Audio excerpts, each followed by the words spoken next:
안녕 이제 식구가 친구들, 이번 주에도 내 맘대로 현대시를 통해 우리 친구들을 만나는 장민의 쌤입니다. 내 맘대로 현대시 시즌2가 이제 어느덧 마지막 파트 5만 남겨놓고 있습니다. 자, 요 파트 5는 파트 4에 이어서 사회를 보는 눈이라고 하는 주제로 이어지는데, 우리가 파트 4가 사회를 보는 눈에서도 비판적인 관점을 주로 다룬 작품들을 살펴봤다면, 이번에는 사회를 보는 관점 중에서도 화자의 깨달음이나 또는 화자가 대상에 대해서 갖고 있는 연민이라고 하는 주제와 관련이 있어요. 총 7개의 작품으로 살펴볼 거고, 이 7개의 작품들은 모두 우리 친구들이 살아가고 있는 현재와 멀지 않은 최근에 사회적 모습과 관련이 있기 때문에 보다 가깝게 작품을 감상하면 좋겠습니다. 그러면 마지막 파트, 사회를 보는 눈에서 첫 번째 작품, 공사장 끝에 라고 하는 작품을 살펴봅시다. 이 작품은 이시영 시인의 작품이고, 산업화와 도시화라고 하는 과정에서 삶의 터전을 빼앗기는 철거민들의 비참한 삶과 또 이러한 폭력을 가해하는 철거반 인부의 상황을 극적으로 구성함으로써 형성한 작품입니다. 우리 친구들이 산업화라고 하는 것은 한 번쯤은 들어보기는 했을 텐데, 산업화라고 하는 거는 1960년대에서 우리나라에서 이루어진 거고, 이 산업화는 기존에 우리나라가 농업 위주의 산업을 주로 했다면, 이제부터는 공장이 지어지고, 그리고 또 공장이 지어짐에 따라서 농촌에서 도시로 인구가 대거 이동을 하다 보니까 사람들은 많아졌는데 주거 공간이 충분치가 않았던 거야. 그래서 도시 주변에는 허가를 받지 않고 사는 무허가 판잣집이 늘어났어. 그 후에 이들에 대한 이주 대책이 마련되지 않은 채 대규모의 공장이나 아파트가 건설되면서 철거민의 고통이 커졌어요. 이 시는 철거의 위협에 고통받는 무허가 주택에 사는 빈민의 비참한 삶의 모습을 감정을 절제하면서 차분한 어조로 그려낸 작품인데, 우리 친구들 중에 아마 난장이가 쏘아 올린 작은 공이라고 하는 작품을 읽은 친구들은 보다 더 이 작품이 무엇을 이야기하고자 하는지 구체적으로 그려졌을 것 같아요. 자, 그러면 우리 본격적으로 작품 들어가기 전에 제목부터 먼저 살펴보고 이 제목의 의미가 무엇인지를 생각해보자. 자, 공사장 끝에 라고 했을 때 이 시에서 공사장이 나왔나요? 자, 우리 친구들은 아마 공사장은 안 나왔을 거라고 생각을 했을 거예요. 자, 여기에서 공사장이라고 하는 것은 누군가에게 있어서 삶의 터전인 집이 또 누군가에겐 있어서 공사를 해야 하는 현장이라는 의미로서 공사장 끝에 라고 되어 있습니다. 자, 그렇기 때문에 이제 얼마 남지 않은 또는 마지막으로 남은 철거 대상인 이 공사장 끝이라는 것은 누군가 철거민의 집이다, 마지막 남은 집이다, 이렇게 이야기할 수도 있을 것 같아요. 자, 그래서 이 작품의 경우에는 공사장 끝에서 철거를 망설이는 인부들의 대화와 그 대화를 듣고 불안해하는 철거민의 심리를 극적인 장면을 통해 보여줌으로써 도시 빈민이 처한 비극적인 현실을 드러내고 있어. 자, 그러면 작품을 읽어봅시다. 이 작품의 경우에는 연 구분이 되어 있지 않기 때문에 우리 친구들이 내용을 읽어가면서 내용 맥락을 통해서 어디에서 끊어서 읽어야 할지에 대해서 구분을 해줘야 합니다. 그러면 1행부터 한번 시작해 볼게. 자, 1행의 시의 내용을 보니까 지금 부숴버릴까? 이렇게 시작을 하고 있어. 자, 이 문장만 읽어봤을 때 우리 무엇을 부수려고 하는지 머릿속에 상황이 그려지지 않지? 안 돼. 오늘 밤은 자게 하고 내일 아침에. 안 돼. 오늘 밤은이 벌써 며칠째야. 소장이 알면. 그래도 안 돼. 자, 여기까지 4개의 문장을 통해서 우리 친구들은 머릿속에 좀 더 구체적인 상황을 그렸을까? 지금 보니까 우리가 A와 B라고 해볼게요. A와 B라고 하는 사람이 대화를 하고 있어요. 먼저 A가 지금 부숴버리자 라고 했는데 그게 무엇인지는 알 수 없어요. 그런데 B가 뭐라고 하고 있냐면 오늘 밤은 자게 하자, 내일 아침에 부수자 라고 말 줄임표를 통해서 머뭇거리고 있다라는 것을 알 수가 있죠. 자, 지금 두 사람은 어떤 집 앞에서 그 집을 오늘 부술지 아니면은 내일 아침에 부술지에 대해서 대화를 하고 있어.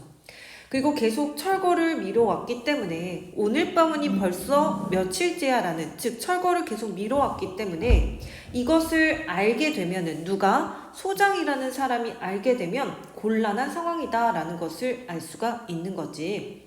자, 그러면 우리가 시를 읽을 때는 화자가 누구인지를 찾아야 된다라고 했는데, 지금 이 시에서 화자가 누구일까? 지금 이 화자는 이들의 대화를 마치 지켜보는 관찰자의 입장에서 전달을 하고 있어요.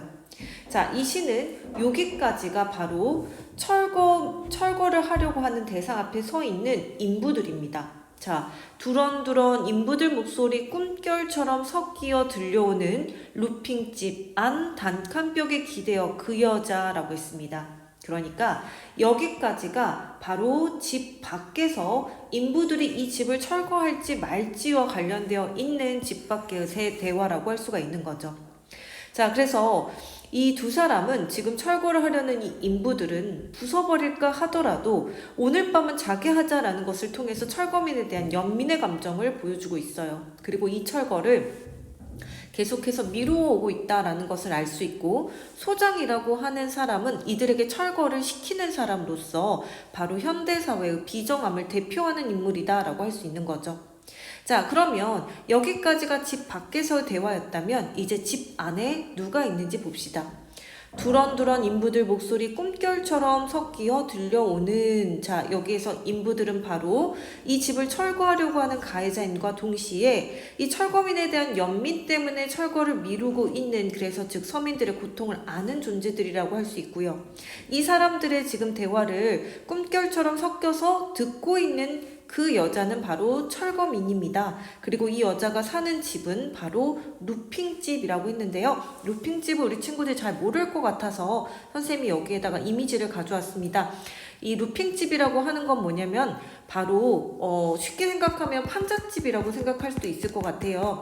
그래서 기름 종이를 바른 지붕, 종이를 덧댄 지붕인데 쉽게 허물 수 있는, 그러니까 망치 몇 번만으로도 허물 수 있는 그러한 어떤 굉장히 급하게 지어진 그런 집이다라고 할 수 있는 거죠.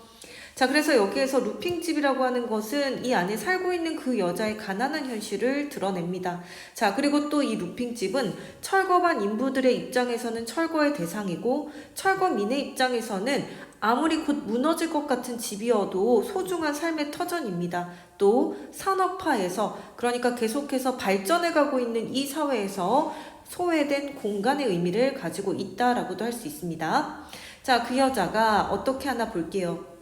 자, 작은 발이 삐져나온 어린 것들을 불빛인 듯 덮어주고는 이라고 했습니다.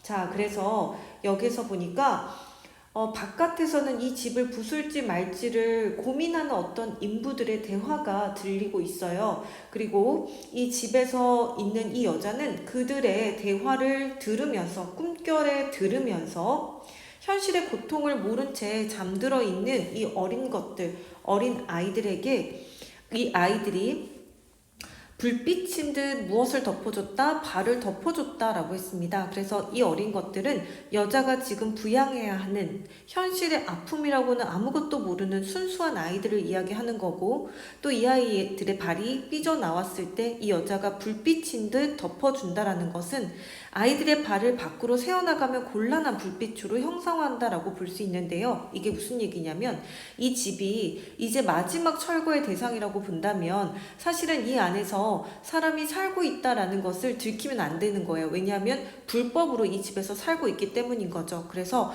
밖에서 불빛이 보이면 안 되기 때문에 숨어서 살아야 되는 이 현실을 마치 아이들의 발이 밖으로 새어나가면 곤란한 불빛인 것처럼 형상화해서 이 여자가, 즉 엄마가 아이들에게 이불을 덮어주는 것을 이렇게 표현하고 있다라고 할 수 있는 거죠. 그래서 아이들을 지키려고 하는 엄마의 모성애라고 하는 것, 그리고 또 더불어서 곧 철거가 시작될 수도 있다라고 하는 불안함이라고 하는 것이 동시에 이렇게 곤란한 불빛으로 형상화되었다라고 할 수가 있겠습니다.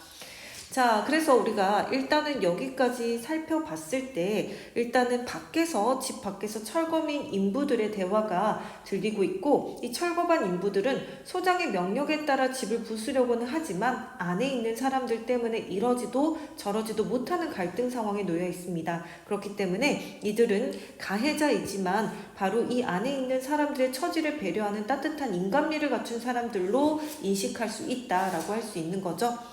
자, 그러면 이 여자가 바로 이 안에서 아이들과 언제 허물어질지 모르는 이 집 안에서 살고 있는 이 여자가 아이들의 존재 그리고 자신들이 살고 있다라고 하는 것을 마치 절대로 들키면 안 되는 상황이기 때문에 자, 그렇게 조심조심 불안해하고는 자, 나머지 내용 읽어볼게요.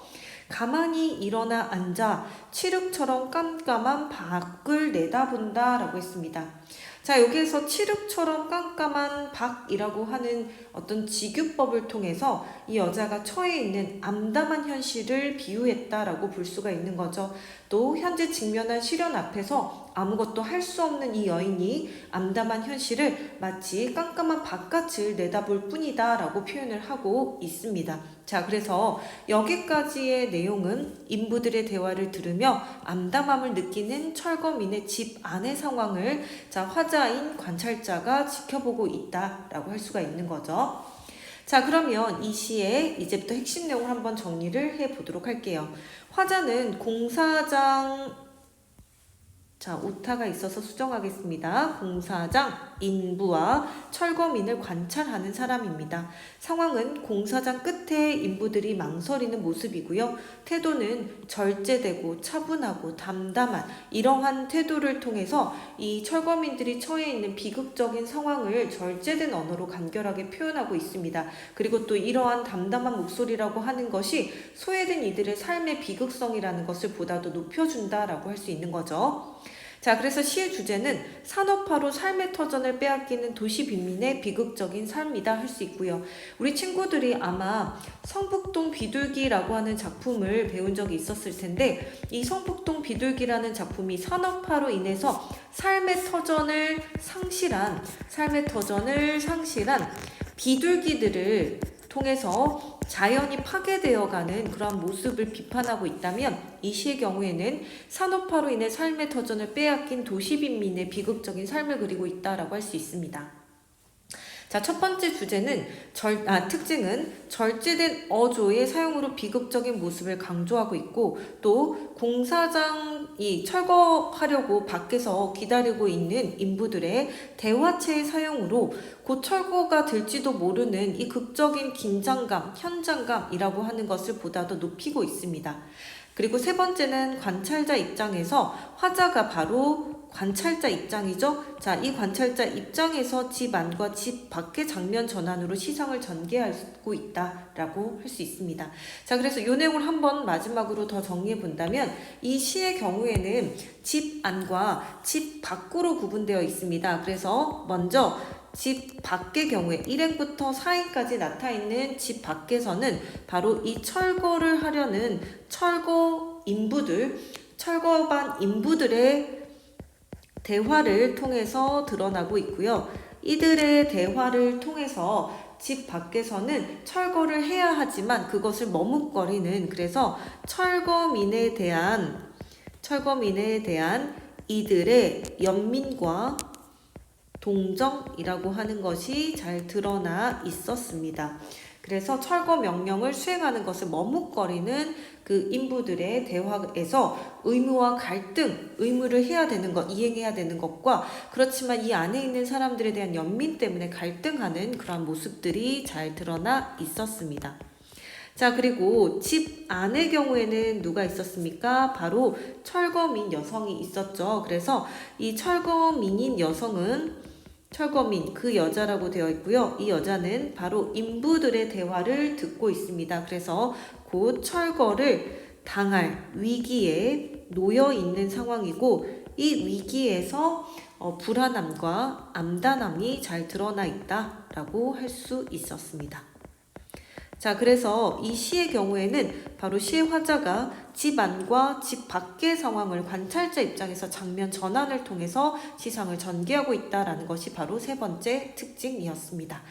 자, 오늘 내 맘대로 현대시는 바로 공사장 끝에라고 하는 작품을 통해서 철거민의 고통뿐만 아니라 이들의 집을 철거하려고 하는 인부들이 그 철거민에 대해 가지고 있었던 어떤 동정과 연민의 감정을 함께 담으면서 비록 이 현실이라고 하는 것이 굉장히 힘들지만 그럼에도 불구하고 여기에 대한 동정과 연민의 감정이 함께 존재하는 그러한 작품을 살펴봤습니다. 자, 우리 다음 작품도 우리 친구들 꼭 미리 읽어보고 화자와 상황과 정서태도 마음에 드는 식구와 의미까지 꼭 정리한 후에 작품을 보도록 할게요. 선생님 오늘 여기까지 진행하겠습니다. 수고하셨어요.